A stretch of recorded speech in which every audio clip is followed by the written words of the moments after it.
Ebony, we actually prayed before we sang, so we're just going to go straight into our lesson. This is the last lesson in Virgo as we follow the Mazzaroth sign. Next week, I believe it's next Thursday, the star sign or the Mazzaroth sign of Libra, the sun will rise in Libra next week, and so we'll start in that story. But we're gonna end our series of lessons on Virgo by looking at the stories of Isaac and Jacob. So far, what have we seen so far with Abraham? He wasn't perfect. He wasn't perfect, was he? Learned. He learned over time, right? And it's kind of appropriate that we just sang a song about trusting God. Abraham developed faith and trust in God over a period of several decades, right? We know he was 70 years old in Ur when God first spoke to him, and we know that from Acts chapter 7 with Stephen. He made many mistakes along the way, and as we'll see with the stories of Isaac and Jacob, these guys were no different. The last thing that we saw in the story of Abraham was how he and Sarah conspired to make God's plan happen in their own timing and under their own power, right? By having Abraham marry Hagar, the Egyptian, and producing Ishmael. And basically, God had to come down and reiterate to Abraham, and this is my paraphrase, this is not a direct Bible quote, he said, no, this is going to happen the way that I said. You and Sarah are going to have a baby, and there's going to be absolutely no doubt that Isaac is the child of promise. And what was unique about Isaac's birth was that it was what? It's a miracle. It was a miracle, right? Because she was well past childbearing age and she had never had a child.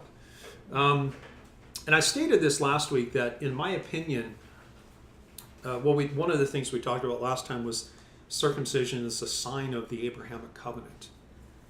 And I guess anybody remember what I postulated was the reason God gave circumcision? I think he could have given any sign whatsoever. Could have been cut off the end of your left-hand pinky finger, but he gave circumcision, and I speculated as to what the reason is, and I do believe that this was the reason. Anybody remember?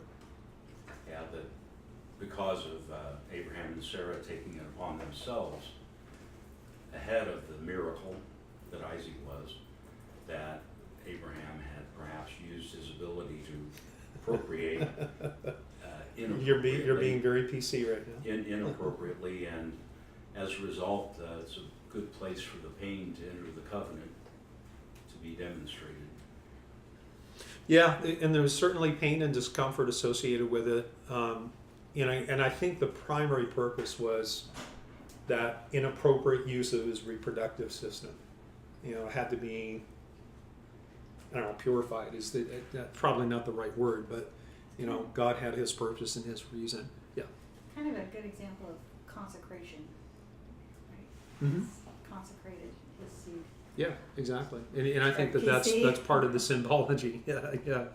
And obviously, the circumcision then became the sign that a man was under the law. I mean, so much so that in Christ's time, that in order to go into the synagogue, even to go into a Jewish bathhouse, you had to show that you were a circumcised male to be able to gain entrance. Right? Zowie. What's that? I said Zowie. Zowie, yeah. And I believe it's in Acts chapter 16, Paul's protege, Timothy. His mother was Jewish, his father was Greek, and he was uncircumcised. And Paul wanted to take him on his missionary journeys, and Paul's MO was to go to the Jews first and go to the synagogue. So in order for him to take Timothy with him, Timothy had to get circumcised so that he could actually have access to the places where the Jewish men gathered to talk about scriptures. Now, before we move on, here's a little quiz about Bible names. What does the name Abram mean? Anybody know? Father?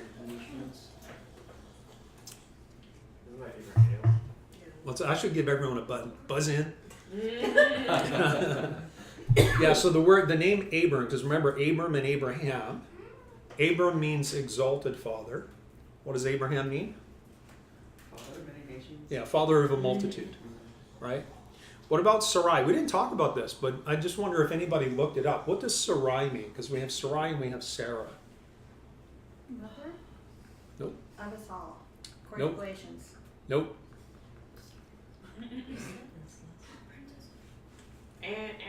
Yeah. I need a. Wah, wah, wah. Gong show. Remember that? Yeah, Sarai means striver. It means striver, and I think it might be tempting to connect that with her prodding Abraham to go marry Hagar. But remember, I mean, she was named Sarai 70 years before this happened, right? So that's probably not the connection. However, the name change from Sarai to Sarah obviously is significant. What does Sarah mean? Mother Us all? Nope. of Good try. Isn't it laughter? Is it laughter? Nope. What was What that? about Isaiah? Hang on now, we're not there yet, boy. Sorry.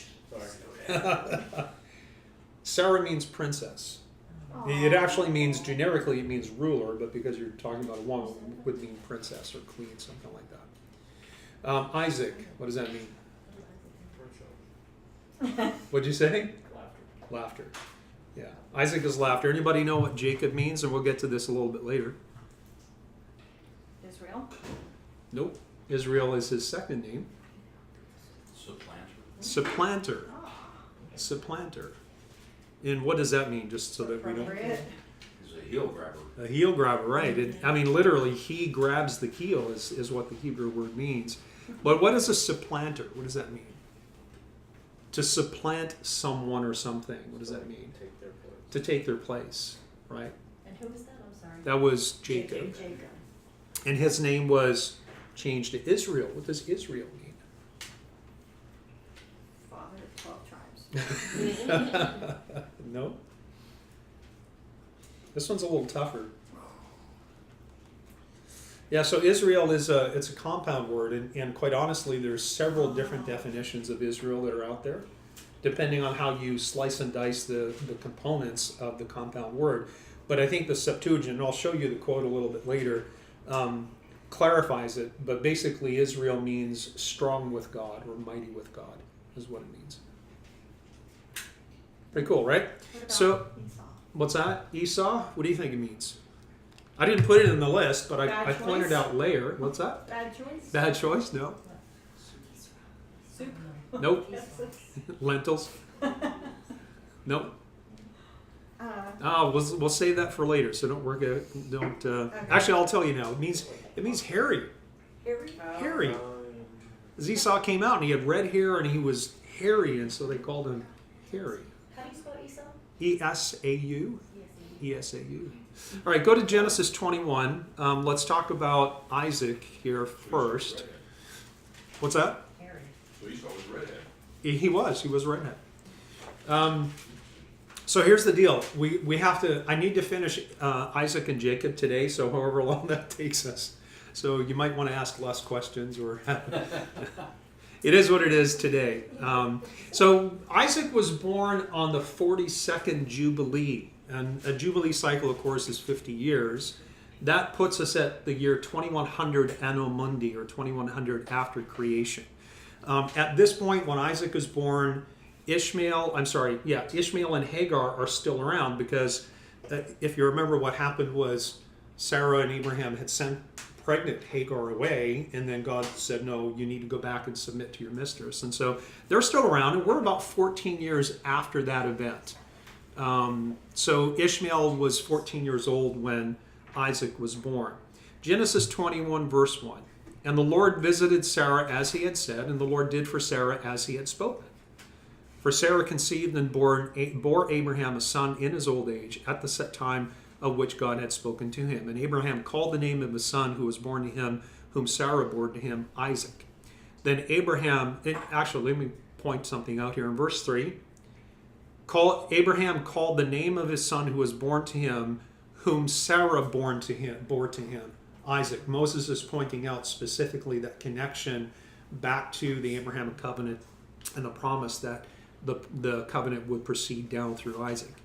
Then Abraham circumcised his son Isaac when he was 8 days old, as God had commanded him. Now Abraham was 100 years old when his son Isaac was born. And Sarah said, God has made me laugh, and all who hear will laugh with me. She also said, who would have said to Abraham that Sarah would nurse children, for I have borne him a son in his old age. So the child grew and was weaned, and Abraham made a great feast on the same day that Isaac was weaned. And Sarah saw the son of Hagar the Egyptian, whom she had borne to Abraham, scoffing.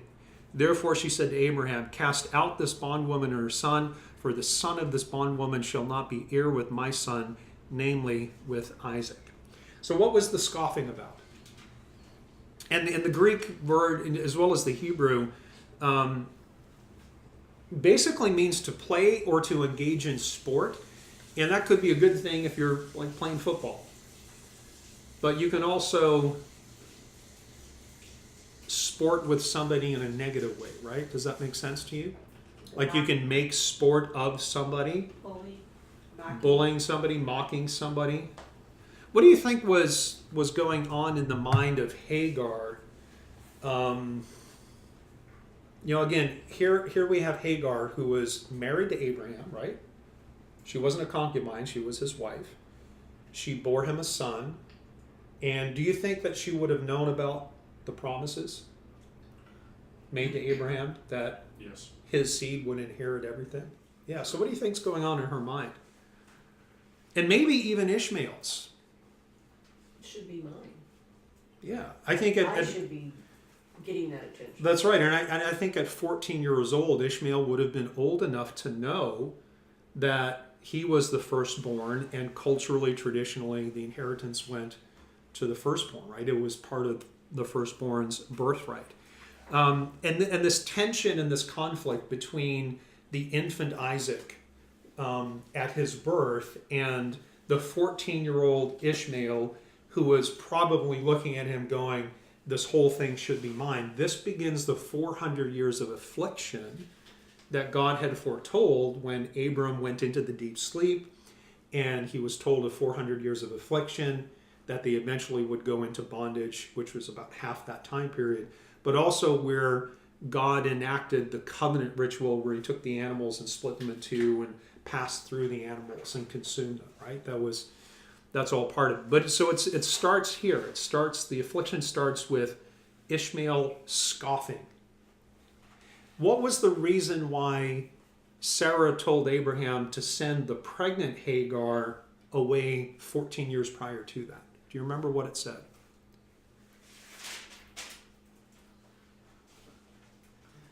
She was kind of lording it over Sarah.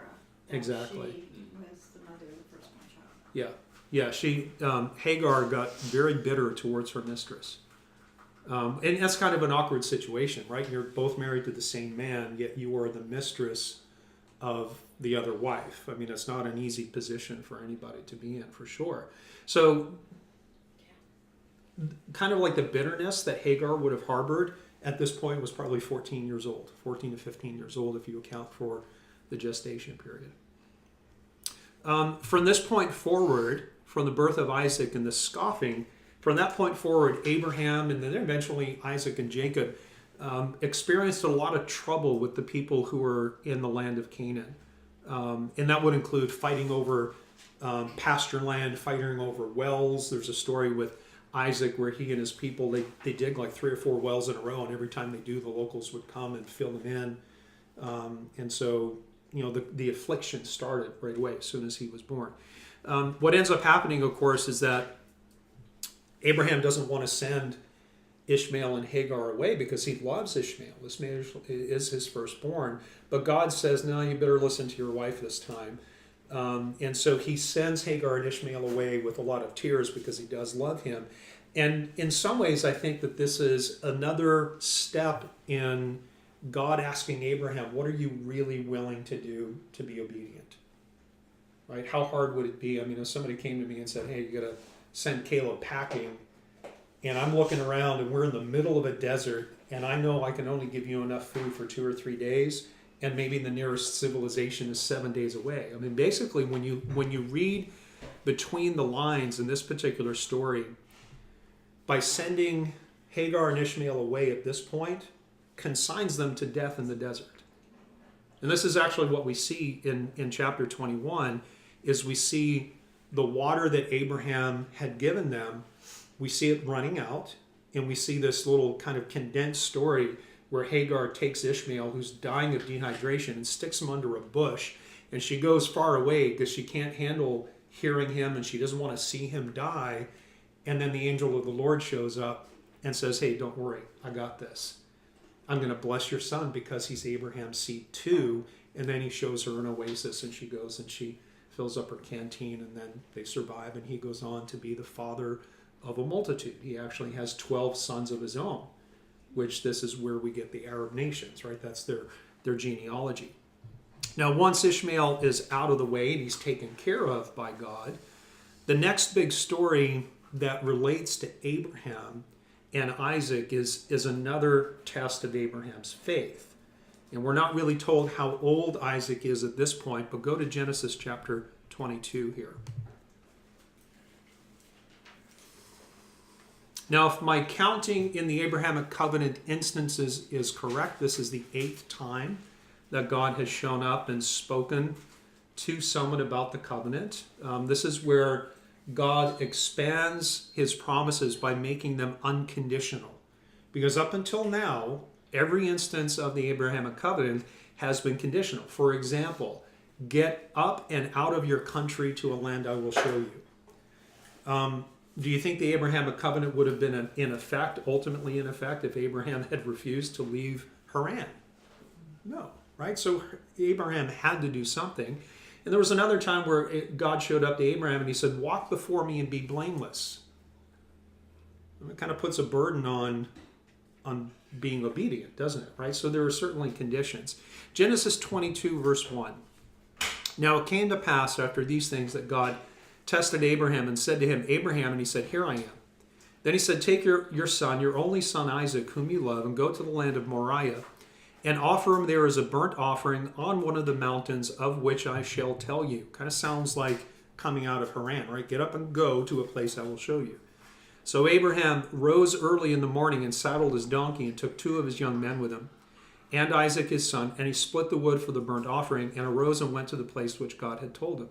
Then on the 3rd day, Abraham lifted his eyes and saw the place afar off. And Abraham said to his young man, stay here with the donkey. The lad and I will go yonder and worship, and we will come back to you.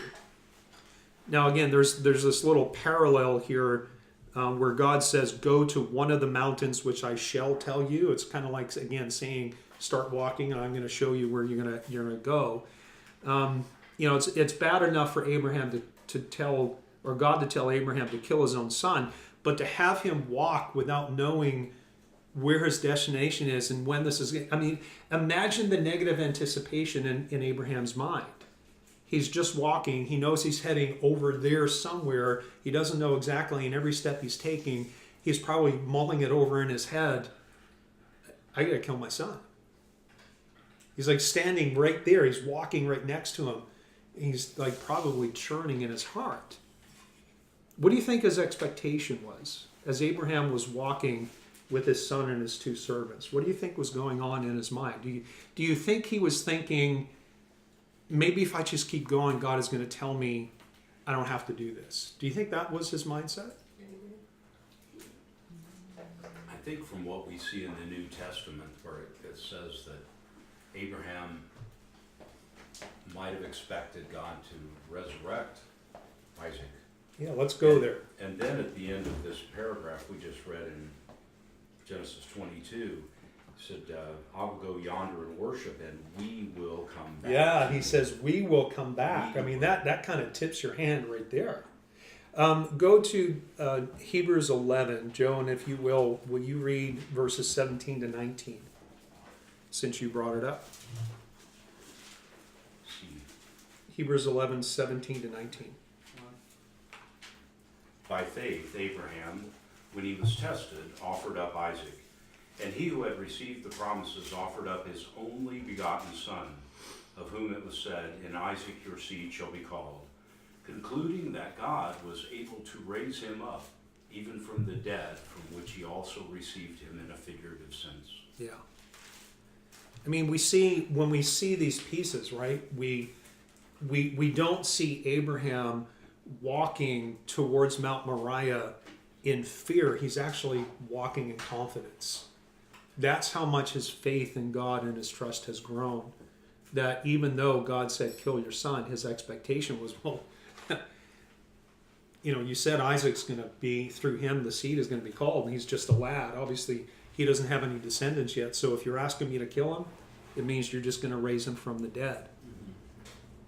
God had a lot of training and trust that he had built with Abraham over the decades. Now, I want you to notice in Genesis 22:2, Moses calls Isaac, as he's quoting God, when he says, I want you to take your son, your only son, Isaac. Now, is that true? Was Isaac his only son? No. He wasn't, right? So is Moses lying?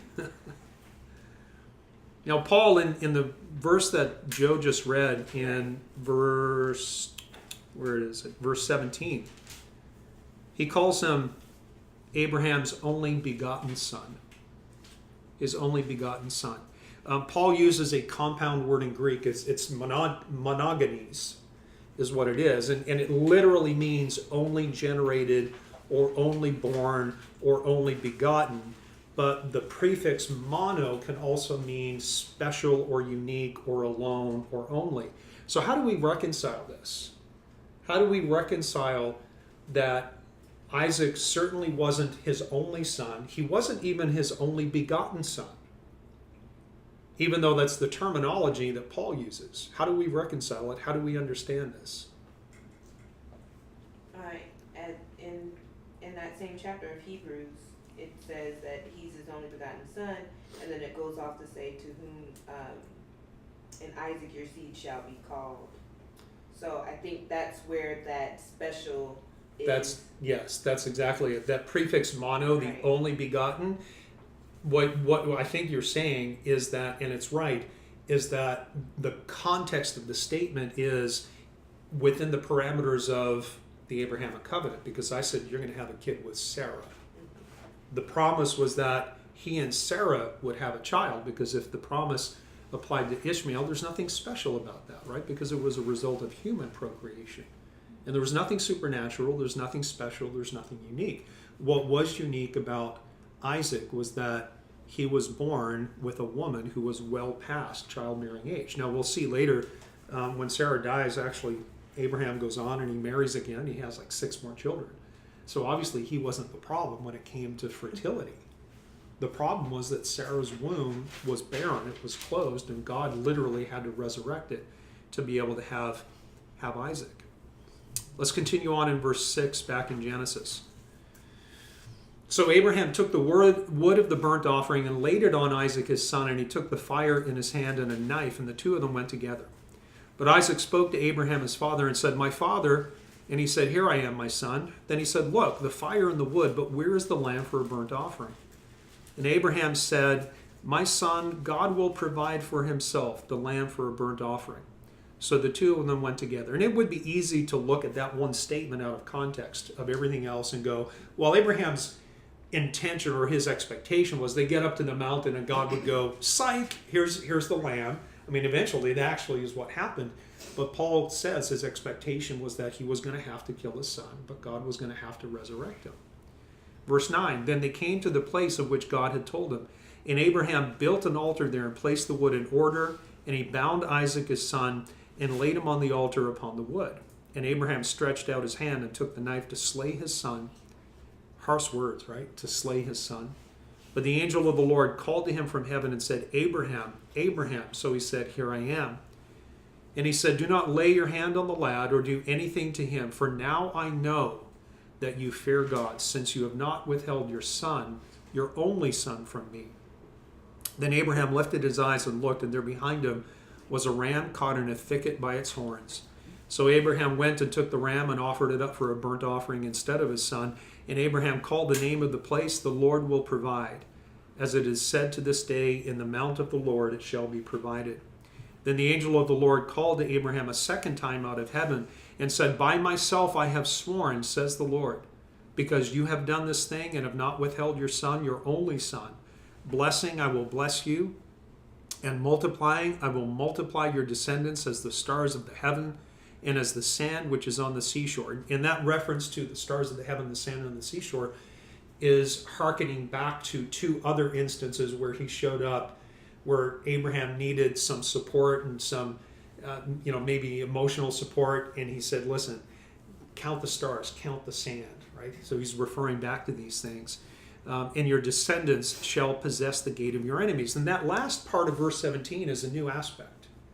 He's not said this to him before, that his descendants will possess the gate of their enemies. What does that mean? What does that imply?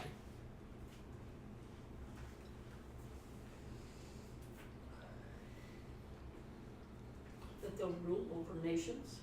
Yeah. I mean, remember that Abraham is wandering around in the land of Canaan, a land that God had promised to him that he doesn't possess. And throughout the land of Canaan were cities that had walls and had gates, and these were people that were not necessarily entirely friendly to these pre-Israelites, right? Because we don't have Jacob and Israel at this point in the story. So he says, your descendants shall possess the gate of their enemies. In your seed, all the nations of the earth shall be blessed, because you have obeyed my voice.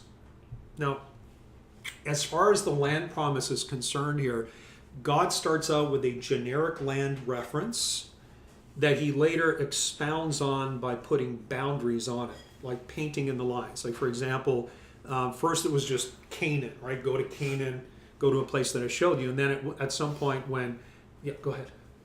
I was just thinking, you get that Isaac probably had the same faith as his dad. I'm just wondering, like, in his mind, when his dad lays him up on the offering and he's about to slay him, like, Yeah. what's Isaac thinking? No, Dad, you're about to kill me. Or is he, having that same faith as dad, like, oh, okay, I'll be resurrected, or, I don't Go know. ahead. I was You saying, have a comment. I would guess that Isaac has seen the obedience and the faith that his father had in God, and so he trusted his father, which his father trusted God. So he might have not had direct faith in God yet, as he's still growing and learning, but he knows that he trusts his physical father and seeing what he has done, kind of thing.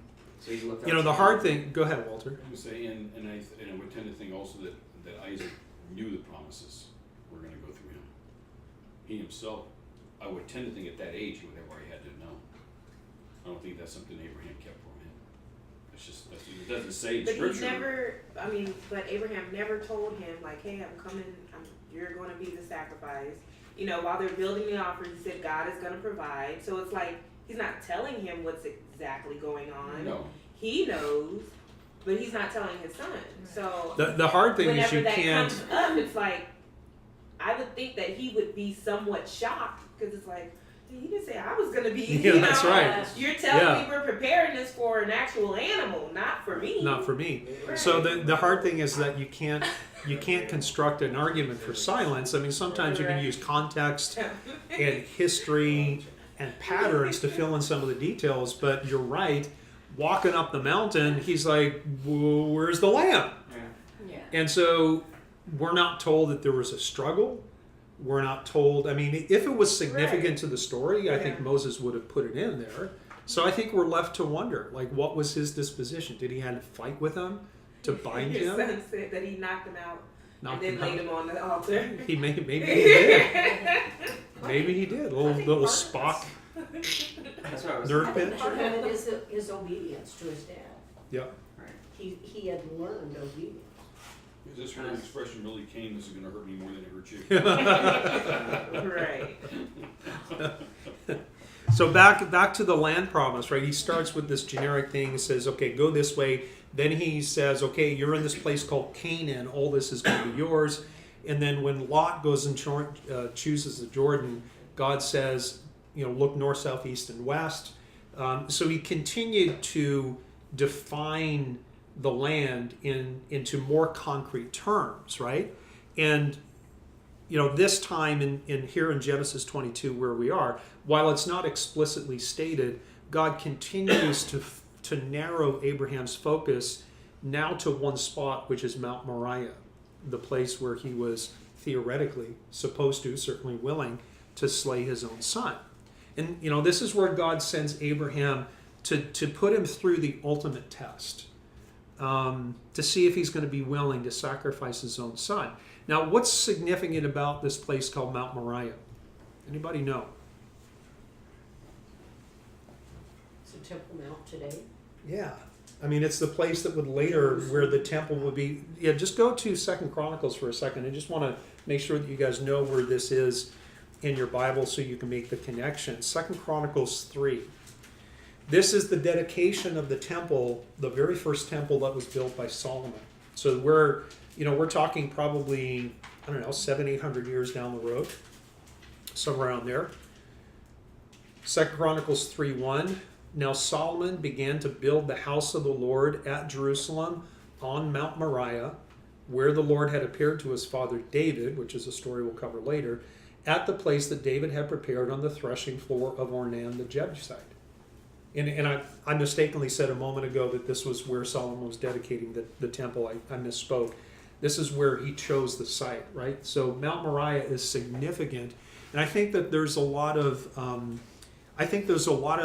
elegant symbolism here, where Abraham was willing to slay Isaac on the mountain that would become the center for temple worship. Now, up to this point, 4 times, the pre-incarnate Christ has interacted with Abraham in some way that foretold some aspect of one or more of the covenants. In Genesis 14, the pre-incarnate Christ showed up as the Melchizedek, right? The high priest, or the priest of God Most High, where he brings out bread and wine in the valley of Shaveh. And the valley is generally considered to be a valley in and around the area of Jerusalem right now. In Genesis 15, he appears as the word of the Lord, and he enacts this covenant ritual with the same animals to be used in the future in the sacrificial system under temple law and temple worship. Then in Genesis 17, he appears as Jehovah. He appears as Lord, all caps, and he gives Abraham the sign of the circumcision, which was the sign of, a lot of times people think, well, that's a sign of the Mosaic law. No, it's not. This came way before. It came hundreds of years before the law came. Circumcision is a sign of the Abrahamic covenant. It was extended to the Mosaic covenant, but it began with the Abrahamic covenant. And then here in Genesis 22, he appears again, but this time he appears as the angel of the Lord, and he foretells himself as the substitutionary sacrifice that we would see, of course, under the new covenant. So here's the big question. Why would God ask Abraham to kill his son? I've got 2 main reasons that I think of. Why would he ask him to kill his son? Yeah. Well, when the angel of the Lord spoke, he said, now I know that you fear God. So he wanted to show how he feared God, that he really reverenced God and feared him in that manner. Yeah, and in fact, that's in his own words. He tells us why he did it, because he needed to know. What's the implication there?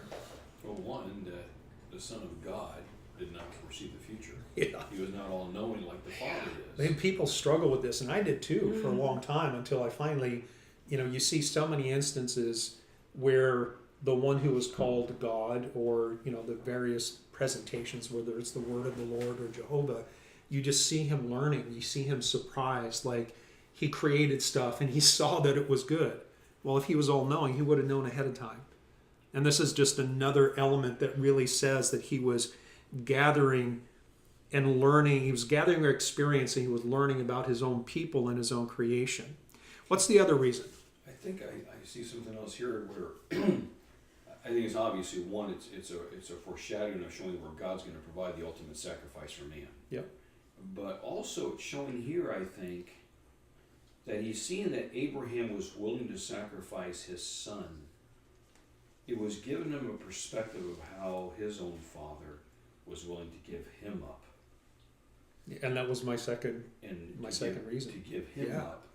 And I think he was seeing things in a different, it was showing him a perspective that, okay, here's this human being willing to give up his only son where the promises were given, And now I understand how my Father is willing to give me up for man. Yeah. I think he was saying that. Yeah, I think the Father was ultimately demonstrating that he was not asking Abraham to do anything that he wasn't willing to do himself. Exactly.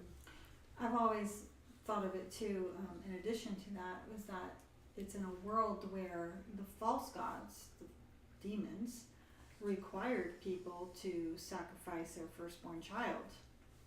And that was common. Child sacrifice was very common. And so I've always wondered, did Abraham think, is this God going to require me of doing that? And instead, he said, no, instead of you sacrificing your child, I'm going to sacrifice myself. Yeah, my child, Or and myself, Christ, myself, yeah. Yeah, we see this coning down of the land promise that started with this kind of nebulous go this way, then it was Canaan, then it was north, south, east, and west, then it was Nile, then it was and the Euphrates, and then it was specifically Mount Moriah. We see the same thing with the people promise, or the people part of the promise. God starts with, saying in very broad terms that I'm going to make you a great nation, and I'm going to make you the father of a multitude, and then he says, I will bring the seed about through Isaac, very specifically, right? And what we see Abraham doing, of course, is willingly submitting. He picks up in Haran, he just starts walking, he endures famine and war. He makes some mistakes, but he pays pretty dearly, like getting circumcised at the age of 99. He banishes his firstborn son, and in his mind, he didn't know that God was going to come save Hagar and Ishmael. He was sending them to their death, and he knew it. He knew where he was. He knew how far they could get with the water and the food that he gave them. But, when Abraham tells his servants, like Joe said, that he and Isaac were going up to the mountain, he did say they would both return. So, the implication is that he knows that God doesn't lie. That's really the ultimate conclusion, is that God is not a liar. And if he said that the seed would be called through Isaac, and if he's telling me to kill my son, he's obviously going to resurrect him from the dead. And it's all about God's faithfulness and his steadfastness and the fact that you can trust him. Go back and look at verse 8 for a second. I want to look at that here a second. I was just going to go there. And Abraham said, my son, God will provide for himself the lamb for a burnt offering. So the two of them went together. This is the second time that the Bible records God providing a sacrifice. The first one was in the Garden of Eden, where God made animal skins to cover Adam and Eve after they fell. Second one is here, obviously both forecasting or foreshadowing the sacrifice of Christ himself.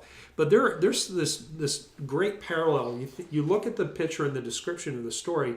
Isaac is carrying the wood that was going to be used to burn him once he was killed, right? So we see Isaac carrying the wood to be used in a sacrifice, just like Jesus carried his cross. We see a father who was willing to sacrifice his son. And again, we had our discussion about, did Isaac go willingly? Did he know what was going on? We're not really told of any debate or struggle, but we can probably draw some conclusions. Ultimately, this event, this is the point that the Lord was waiting for, the point where Abraham's faith had become so strong that he was willing to do anything, including sacrificing his son, because he trusted him. He knew that God was not a liar. And as we said, there was no way for God to fulfill his promise if Isaac was dead. Therefore, Isaac must be resurrected. Go ahead. The other thing I see here in 8, and that's where I was going to, is that, Isaac's wondering, okay, where's the lamb? Burnt offering. And Abraham said, my son, God will provide for himself the lamb for a burnt offering. So here I'm seeing Abraham knew that God would be the one that was going to provide the lamb, not him. And what I'm seeing here in the language here is that Abraham knew that God was going to provide the sacrifice, that Abraham was not going to provide the sacrifice. So I think he had in his mind too that, okay, I'm going through with this, but God said he's going to provide the sacrifice for himself. So there was a higher, I don't say higher, there was a message here that Abraham understood that ultimately God provides a sacrifice, not me. And that's why another thing, he had faith in that. Okay, I'm going to go through this, and I'm going to do what he says, but I know that God said he's going to provide for himself the sacrifice. And in his mind, he's thinking, it can't be my son. But he was willing to go through. He's willing to go through with He was it. willing to go through But it. I'm thinking he's had to be thinking that because God told him one thing that Yeah. didn't quite, I think, add up for him to a point. But he went through with his faithfulness, showed that. So. Remember last week when I pointed out that a lot of the times when God was reiterating the promises that he was speaking in the future tense, I will do this. Mm-hmm. This is the turning point where God stops speaking in future terms and somewhat conditional terms. And he starts speaking in the present tense, and then he gives this unilateral oath that he would fulfill the covenant. Go to Hebrews chapter 6 for a second. Because what we've already seen is we've seen God enacting the covenant ritual with the animals, and he consumed them himself. But now he swears an oath. And Paul refers to this in Hebrews chapter 6 as the anchor of our soul. It was a one-way covenant. Hebrews 6:11. Now, up until this point, basically at the end of Hebrews chapter 5, Paul is speaking to Jewish believers, and he's basically imploring them to grow in spirituality and to mature. And he's saying, listen, you guys, you've been doing this long enough that you should be teaching other people, but you're still not getting it. And then he kind of lays out the fundamental articles of faith in the beginning of chapter 6.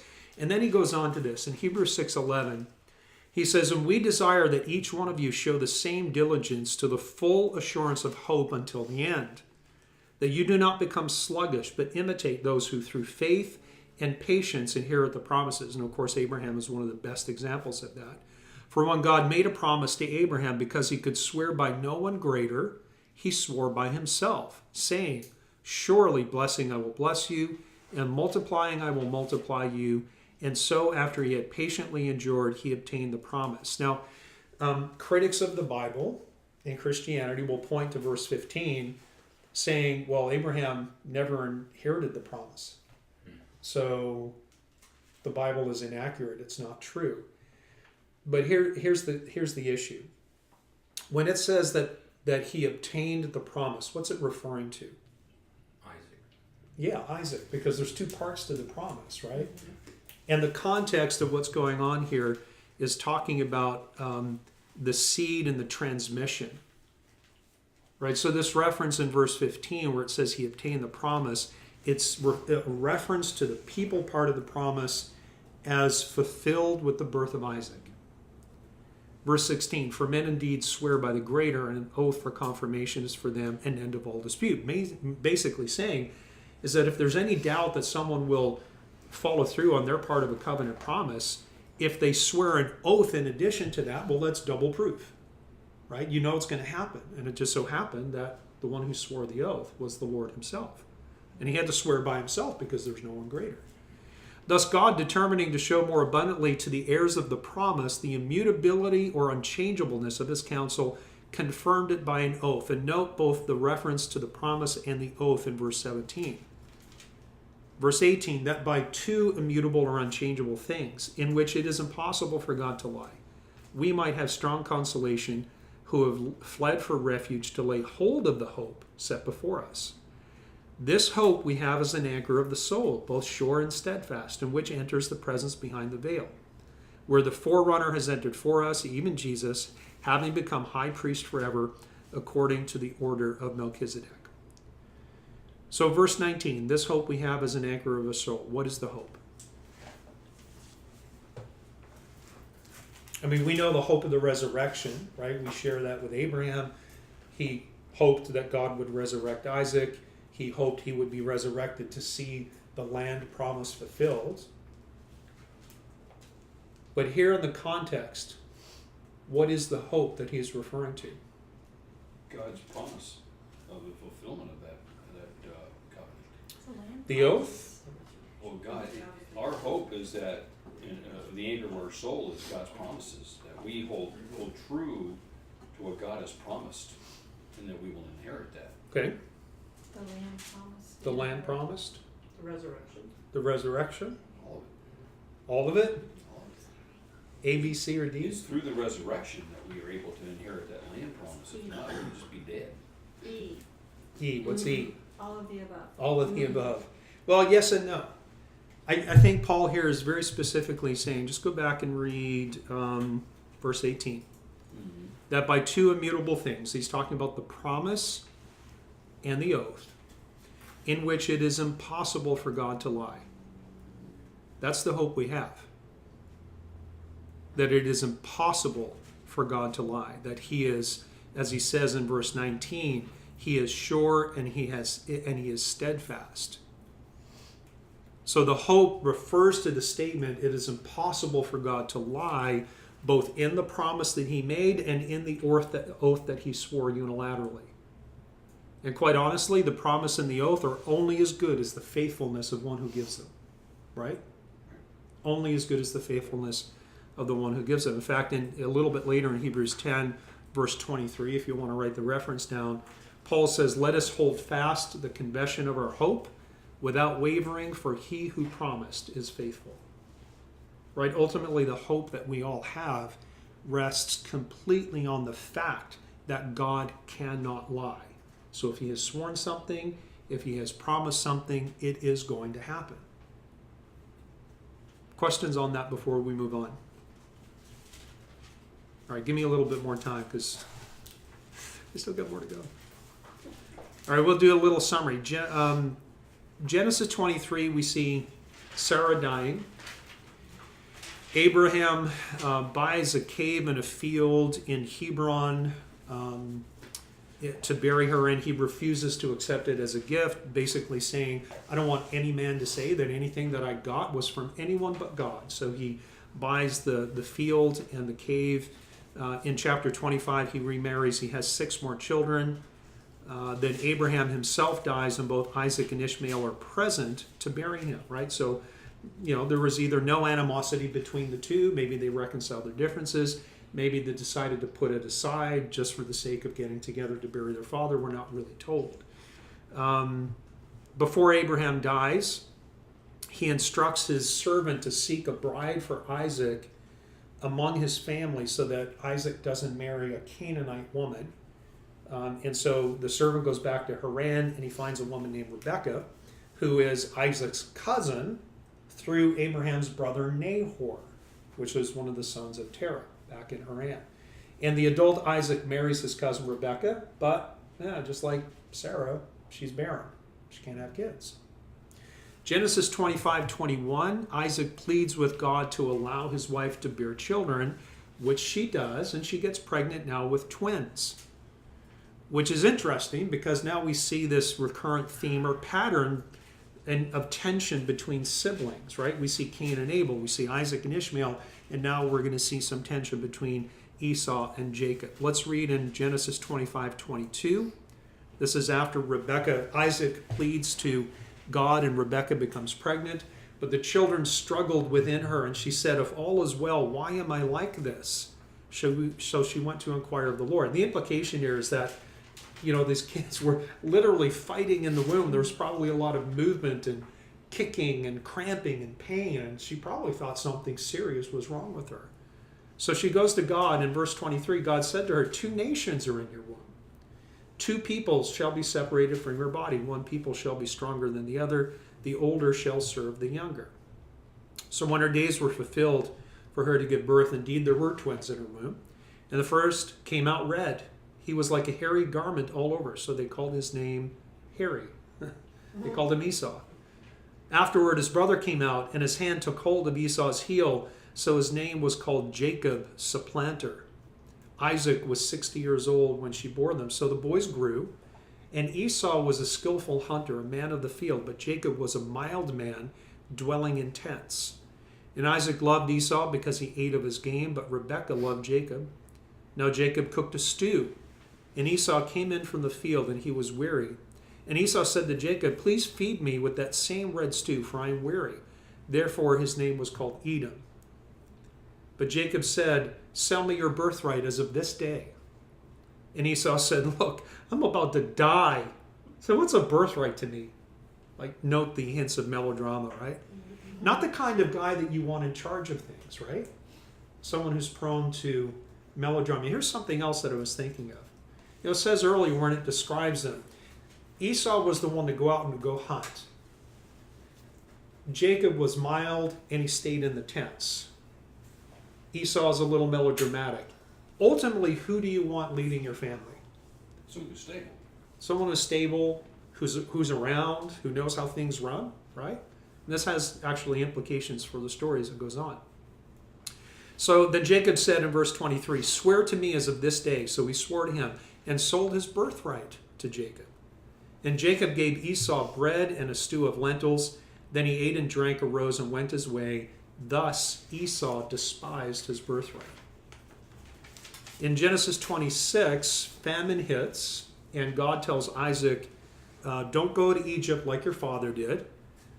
And God appears to Isaac now and reiterates the covenant promises directly to him. Because remember, Abraham's dead at this point. I'm sorry, no, Abraham's not dead at this point. He's on his way out, if you will. Genesis 26, verse 1. Let me see. Famine in the land besides the first famine that was in the days of Abraham. And Isaac went to Abimelech, king of the Philistines in Gerar. Then the Lord appeared to him and said, "Do not go down to Egypt. Live in the land which I shall tell you." And again, it sounds like the instructions he gave to Abraham. "Dwell in this land, and I will be with you and bless you. For to you and your descendants I give all these lands, and I will perform the oath which I swore to Abraham your father, and I will make your descendants multiply as the stars of heaven. I will give to your descendants all these lands," or your seed all these lands, "and in your seed all the nations of the earth shall be blessed, because Abraham obeyed my voice and kept my charge, my commandments, my statutes, and my laws." So Esau sells his birthright. God shows up to Isaac.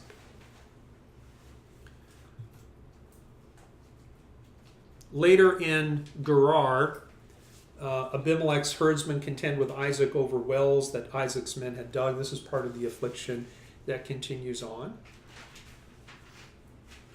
Go down to Genesis chapter 27 for a second. What I'm trying to do is just give you the overview and the parts of these stories that I think are significant, particularly to the Abrahamic covenant. Yeah. Actually, in that same chapter, Isaac talks about how he calls her his sister, which is exactly what his dad did. Yeah, I was going to point that out, but I didn't, just simply for time. Okay. But he goes to Abimelech. And that was before Isaac was even in existence. So it's funny how Isaac did the same thing. Did the exact same thing. Well before he was even thought of. Yeah, and what ended up happening, if you remember the story with Abraham, he went to Egypt, and then God struck Pharaoh's household with some kind of a plague or something.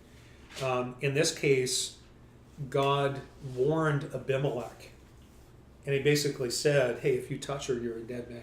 Mm-hmm. And Abimelech says, in the purity of my heart, I didn't know. Right. And God's like, "You're right, you didn't know. So I'll let you go." Mm-hmm. And so he goes to Abraham and he says, he goes to Isaac and says, "Why have you done this?" Mm-hmm. And just like Pharaoh, he gave him a whole bunch of stuff. Mm-hmm. So Isaac profited from his deception, just like Abraham did coming out of Egypt, which again is another interesting thing to ponder. Chapter 27 is a pivotal chapter here. Isaac is old and he's blind, and he asks Esau, who clearly is his favorite, to go hunt for him. Now Rebekah, Jacob and Esau's mother, Rebekah and Jacob conspire to deceive Isaac. And they cook up some meat stew. They dress Jacob up in Esau's clothes. They put animal skins on him because his twin brother was hairy and he was not. And they literally deceive Isaac into passing the family blessing down to Jacob and not to Esau. Well, Jacob leaves and Esau comes back with his game, only to find that Isaac had blessed the younger twin, and Esau was absolutely devastated. Right? I'm skipping over that part of the story because I want to get to this. Verse 33. Then Isaac trembled exceedingly when he realized that he had been deceived. He trembled exceedingly and said, "Who? Where is the one who hunted game and brought it to me? I ate all of it before you came, and I have blessed him, and indeed he shall be blessed. When Esau heard the words of his father, he cried with an exceedingly great and bitter cry, and said to his father, Bless me also, O my father. But he said, Your brother came with deceit, and he has taken away your blessing. And Esau said, Is he not rightly named Jacob? For he has supplanted me these 2 times. He took away my birthright, and now look, he has taken away my blessing. And he said, Have you not reserved a blessing for me? Then Isaac answered and said to Esau, Indeed, I have made him your master, and all his brethren I have given to him as servants. With grain and wine I have sustained him. What shall I do now for you, O my son? And Esau said to his father, Have you only one blessing, father? Bless me also, O my father. And Esau lifted up his voice and wept. Then Isaac his father answered and said to him, Behold, your dwelling shall be of the fatness of the earth, and of the dew of heaven from above. By your sword you shall live, and you shall serve your brother, and it shall come to pass when you become restless that you shall break his yoke from your neck. So someone explain to me the difference between birthright and blessing, because they're clearly 2 different things based on what we're reading here.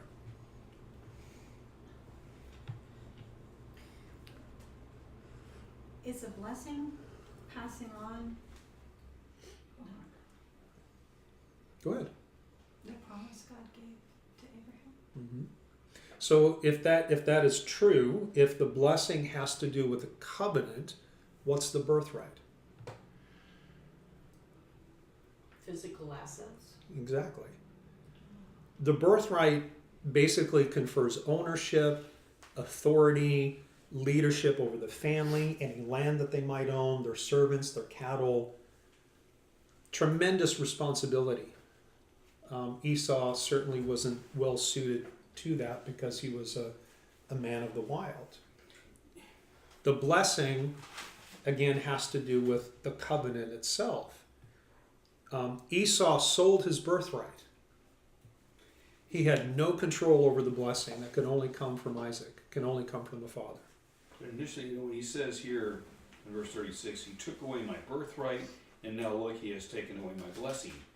Well, he didn't take away his birthright, he sold it. Well, yeah, he was whining at that point. Yeah, he whined. I mean, he sold it for a morsel of food. Yeah, So it and showed- quite honestly, maybe Esau was saying, okay, fine, you can have all the stuff. At least I'm going to be the one. I'm going to be the one through whom the covenant goes. But you know what? To me, I look at that and I think he didn't really value his birthright. That's exactly, and that's why it said, thus Esau despised his birthright. He just wanted the temporal satisfaction. He was hungry. He wanted something to eat. Jump back to Genesis 27:26. This is where Jacob is in disguise as Esau talking to his father. Genesis 27:26. Then his father Isaac said to him, Come near now and kiss me, my son. Now Isaac thinks it's Esau. Remember, they're twins. The only difference is one guy was hairy, the other guy wasn't, but Isaac couldn't tell the difference because he was blind. It says he came near and kissed him, and he smelled the smell of his clothing and blessed him and said, Surely the smell of my son is like the smell of a field which the Lord has blessed. Therefore, may God give you of the dew of heaven, of the fatness of the earth, and plenty of grain and wine. And here's the blessing and the connection with the covenant. And the wording here is almost an exact quote of Genesis 12:2-3, where God blesses or tells Abraham, here's what's going to happen. Verse 29, let people serve you and nations bow down to you. Be master over your brethren, and let your mother's sons bow down to you. Cursed be everyone who curses you, and blessed be those who bless you. That's the blessing, and that's the connection with the covenant. Now here's something to think about. What is the story of Isaac and Ishmael about? Is it how you can and should use deception to get what you want and God will bless you? Because you could make it that, couldn't you? You could make that out of some of Abraham's story. He lied to Pharaoh, came out a rich man. Yes. Do you have something to say? Yeah, do you think that when Jacob was deceived by Laban to marry Leah first instead of who he wanted to marry, Rachel. Is her name Rachel? Mhm. Do you think that was a form of punishment for him deceiving his father, making him think that he was? Not necessarily. I'll have a comment on that if you guys are patient enough for us to finish this lesson. Hold on to that for a second. The story of Isaac and Ishmael, it's really about what happens when you don't value what God has for you. You mean Esau? No, What did I say? Ishmael. You said Isaac. I just did say Isaac and Ishmael. Yes, you did. Yeah, I meant Jacob and Esau. It really is about the cost of not valuing the things that God has given you, right? And that's why at the end of Genesis 25:34 it says, he ate the stew, he drank, he arose, he basically gave away his birthright, thus he despised it. And it's a metaphor for the larger story of, who wants God's blessings and who doesn't. Jacob and Esau as individuals represent two types of people. Those who embrace God and value his promises, they value his oath, they value his steadfastness, even though the things that we are promised by God are unseen and mostly yet future, especially the most valuable things in an eternal sense. But then there's the people who prefer the here and now, the things that they can see, they can feel it, they can touch it, they can get it now, and they're just not willing to be patient and wait. And in Malachi chapter 1, verse 2, God says this, he says, "Yet Jacob I have loved, but Esau I have hated." And that is not talking about the man Jacob and the man Esau. It's talking about Jacob and Esau as metaphors for faithful and unfaithful Israel. The different types of people that God has dealt with throughout the ages. The Esau's of the world that are his in name only, that trade the promises of God for the promises of the world. Now, Esau is an example of someone who thought he could trade his birthright for a bowl of soup, yet still obtain God's greatest blessing. Yet Jacob was cunning, right? He was devious. He was manipulative, at least during these particular events. But at least he knew the value of what he was fighting for. So the story is, it's not one that I'll get to you in a second. It's not a story that condones deception and manipulation, but it condemns the lack of value and appreciation that Esau had.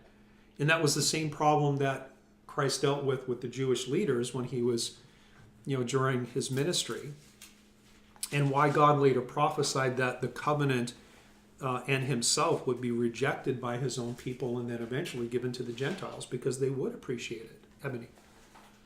Well, I'm just reading the story. It almost seems like in some sense, it seems like Isaac didn't necessarily want to deceive his father, but he was being coerced by his mother and being obedient by his mother, to follow her plan, because she was the one that came up with it ultimately. He wasn't there. Yeah, to hear you the know what? conversation. I might agree with that if we didn't see him Played out. No, well, play it out. Number one, I mean, there's nothing that says he did it unwillingly, Right. but we saw him coercing Esau into selling his birthright. I mean, that was wrong. That's true. That was wrong, Kathy. But on the heels of that, Rebecca went to see the Lord, I'm guessing Melchizedek, and the Lord told her, 2 nations. 2 nations. It was prophesied. And she knew that Jacob would be over. That's a good point. Because it said the older would serve the younger. So she was just trying Kind of doing what Sarah was doing. Yeah. Not quite, maybe not quite so bad. That's a good Right. point. I didn't think of But that. she actually did go see him. Yeah, Because he spoke to her. yeah, when she was pregnant. Yeah. Yeah, so it was prophesied. Was it really wrong for him to, you say coerce him? Right. He had a choice. He said, okay, this is the deal. You want this, I want that. You know, he didn't force him to make He the didn't choice. force him, so I don't know if I would say that it was wrong. I would say that, or coerced him. I would say that, well, maybe a little coercion, but the thing of the matter is that It was really good is lentil that soup. he wanted the birthright more than Esau did. Yeah, that's what I was saying. It's about Right. when you look at the 2 major divisions of people that call themselves by the name of the Lord. I think you can roughly divide them between the ones who understand the value and those who don't. Right. And the ones who are seduced by the here and the now and the appetites of the flesh and the cookies, right, Joe? And those who are willing to forego the here and now for the value of the eternal promise. And those who are willing to not take the mark of the beast, and those that will take the mark of the beast. Eventually, yeah. Well, the only reason why I pointed that out too is because there was a part where Isaac was kind of like, he was hesitant to doing it, like, I don't want to deceive my father.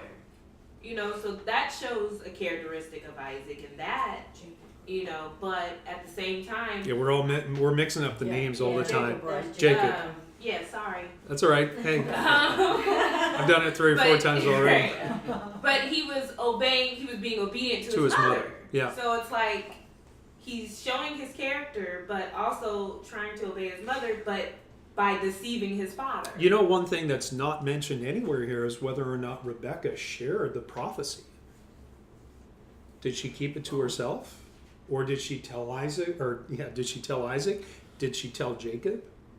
You know, when I was pregnant, the Lord spoke to me and said that you were going to inherit everything.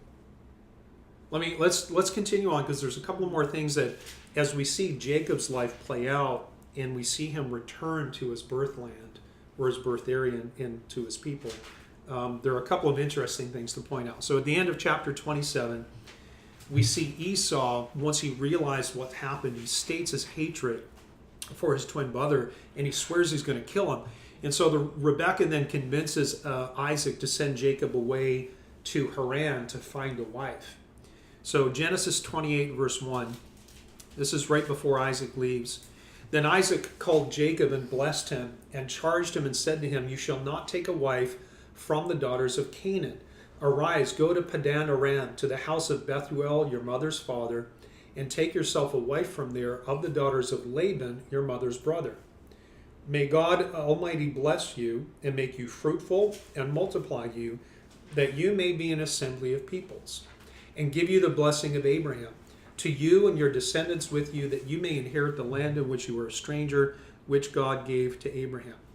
Now, on his way to Haran, God shows up and meets with Jacob, and he ratifies the promises of the Abrahamic covenant. So Genesis 28 verse 10. Now Jacob went out from Beersheba and went towards Haran. So he came to a certain place and stayed there all night because the sun had set. And he took one of the stones of that place, put it at his head, and he lay down in that place to sleep. Then he dreamed, and behold, a ladder was set up on the earth, and its top reached to heaven, and there the angels of God were ascending and descending on it. And behold, the Lord stood above it and said, I am the Lord God of Abraham, your father, and the God of Isaac. The land on which you lie I will give to you and your descendants. Also your descendants shall be as the dust of the earth. You shall spread abroad to the west and to the east, to the north and the south, and in you and your seed all the families of the earth shall be blessed. And hopefully, as we read this, you recognize the language, same language that he used with his father, north, south, east, west, land, people. Your descendants shall be as the dust of the earth. Verse 15, behold, I am with you and will keep you wherever you go, and will bring you back to this land, for I will not leave you until I have done what I have spoken to you. There's that steadfast faithfulness and inability to lie. Then Jacob awoke from his sleep and said, surely the Lord is in this place, and I did not know it. And then he basically sets up an altar, and he calls the place, where is it? I think it's Peniel. Oh no, Bethel. Name of the city later. So now what we didn't read as we were going through this is that prior to Jacob leaving, Rebekah had spoken to him and said, I want you to go, listen, your brother is going to kill you. I want you to go to Haran for a couple of days. If you go back and read, that's what she says. I want you to go for a couple of days. Now what really happens is that Jacob goes to Haran, and he meets Rachel at the watering hole, right? And he falls in love with her. And he goes back to Laban's household, and Laban is his uncle, but he's also Rachel's father. And Laban, if you read through the story, he's pretty much a schemer, and he figures out pretty quickly that God has blessed Jacob, and if Jacob hangs around, he gets the side benefits, right? Being associated with one who is blessed by God. And so what ends up happening is Laban tricks him into marrying Rachel's older sister Leah. But then when Jacob realized what happens, he's like, yeah, I was supposed to marry Rachel. And so Laban says, okay, I'll let you marry her too. But if you, again, read through the story, what you'll see is that he ends up spending, 14 total years with Laban, working as a herdsman, before he finally says, right, it's time for me to go home. He was supposed to be there for a few days just to let Esau's ire calm down, and he's there 14 years. And what ends up happening is that everything that Jacob does, God blesses. There's a story in there where in their negotiations between Jacob and Laban, basically Laban says, hey, you can have all the ugly cattle, the ones with spots and all these different problems. Well, Jacob said, fine, I'll take the worst of the litter. But what ends up happening is that the cows and the sheep and the goats that those kind of sickly ones had were the best of the next generation of the herd. And so over time, while he was with Laban, working his way to eventually marry Rachel, whom he loved, God blessed him and he multiplied him. He became very wealthy and very successful. And this is one of the reasons why Laban didn't want to let him go, was because, again, as Jacob profited, so did Laban. Now, he's married to 2 women. He eventually does marry Rachel. So he's married to Leah and Rachel. And between the 2 of them and their 2 handmaids, because there are different times in the story where both Leah and Rachel can't have kids. And so the women do what Sarah did, have a baby with my maidservant, right? So he actually has 2 wives, 2 concubines, and at this point he has 11 children. And he decides that he's going to go back home. It's time. So here's the question, and I know that I kind of breezed through, but hopefully you guys are familiar with the story, or have read it in the homework over the last week or so. What did the 14 years in Haran accomplish?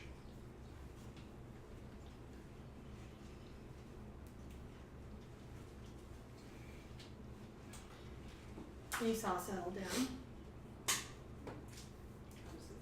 We see that later, right? Yeah. But he doesn't. But Jacob doesn't know. He got rich. right. I was Jacob thinking got rich. Had a family. Who did? Jacob. Jacob had a family, big one, right? Yeah. 11 kids at this point. When Jacob left, the intent was he was going to be gone for a couple of days. Short period until Esau calmed down. When Jacob left and didn't come back, who do you think was given control of the household? Esau. Esau. So despite having sold his birthright in a moment where he probably just made a bad decision, when Jacob left and didn't return, the birthright came back to him. God worked it out so that Esau actually retained the birthright, while the blessing passed to the second son. And there's that pattern again, right? We see the second son over and over and over again.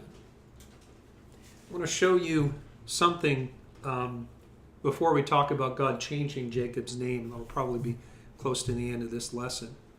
Yeah, go ahead. I just have a question. Did Esau really sell his birthright? Was that a legit binding contract? Like, give me some food and you can have my birthright. Yeah, because he even admits it to his set up father. on- He admits this to his father today. This is, he cheated me. In his mind, his brother cheated him out of his birthright, but he sold it. I'm sure it's in Hebrews too. Yeah. Here's a list of Jacob's sons with his wives and his concubines. So Leah and Rachel. Leah's the first wife, Rachel's the second. Bilhah is Rachel's maidservant, and Zilpah is Leah's. You can see that he has more children with Leah. Now, Leah is kind of a sad figure in this whole story because she dearly loves Jacob, but he don't love her so much. He loves Rachel, right? So it says, now the sons of Jacob were 12. Sons of Leah were Reuben, Simeon, Levi, Judah, Zebulun, Rachel, Joseph, Benjamin, Bilhah, Dan, and Naphtali, and Zilpah, Gad, and Asher. Anybody notice anything about the list? It's only 11. Well, that's all they had at this point. Oh, okay.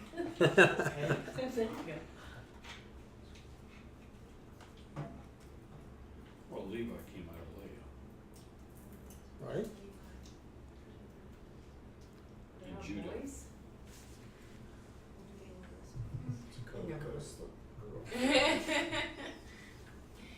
Everybody else had 2 kids where Leah had What, that What one? about Issachar? Yeah, did I miss him? I may have missed him in my list. It says Leah gave him 6 sons. 1, 2, 3, 4. Oh yeah, you're right. Issachar should be in the list of Leah. And Benjamin. Not what I was asking you to notice, but thank you for pointing that out. Here's what I noticed. Who are the mothers of Judah and Benjamin?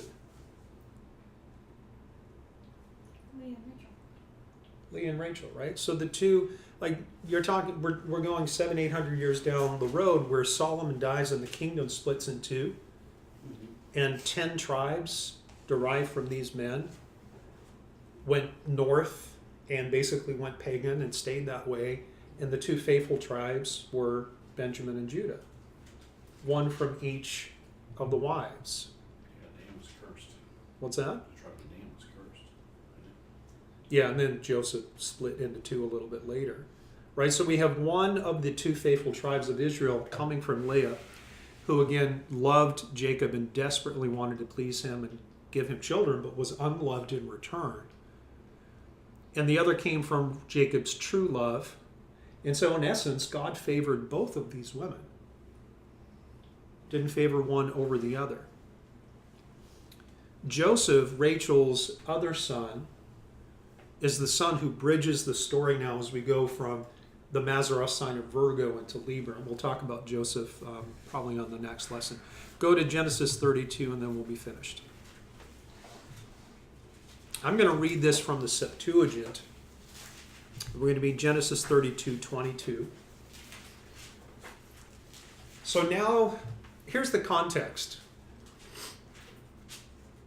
Jacob has determined to leave despite Laban's protestations. Laban wants to keep him around because he's getting rich off Jacob's blessings. Laban has learned that part of the covenant promise is those who bless you, I will bless. Moses is very clear in describing this story that Jacob is returning home not knowing what he's walking into, because 14 years ago he left because his brother was going to kill him for doing what he had done. Now the implication, because he doesn't know what he's walking into, it implies that there's been no contact between he and Esau for 14 years. And Jacob fears retribution, so much so that as you read through the story, when it gets close to the point where they're actually almost going to meet up with Esau, as Esau is coming towards them, he says, okay, if they show up and it looks like he's really angry, we're going to split into 2, and half of you guys are going to go that way, half of you guys are going to go that way, so that if he catches one of us, at least the other group will live, because his expectation was Esau's probably still pretty mad. So verse 22, after rising up that night, and this is while he's on his way to, he has not yet met Esau. After rising up that night, he took his 2 wives and the 2 maidens and his 11 children, and he crossed over the ford of Jabbok. Now Benjamin hadn't been born at this point. And he took them and crossed over the brook and carried across all his things. Jacob remained alone, and a person wrestled with him until the morning. Remember, I'm reading from the Septuagint here. He saw that he could not prevail against him, and this is basically the angel of the Lord, the pre-incarnate Christ. He touched the broad part of his thigh, and the broad part of Jacob's thigh became numb when he wrestled with him. And he said to him, send me away, and this is God talking to Jacob, send me away, for the dawn has come. He said, I will not send you away if you do not bless me. He said to him, what is your name? He said, Jacob. And he said to him, no longer will your name be called Jacob, but your name will be Israel, because you have prevailed with God, or grown strong with God, or grown mighty with God, and you are mighty with people. Now, if you read translations based on the Hebrew Old Testament, it seems like the name change is kind of signifying how Jacob struggled against God. Can someone read one of your translations for verse 28?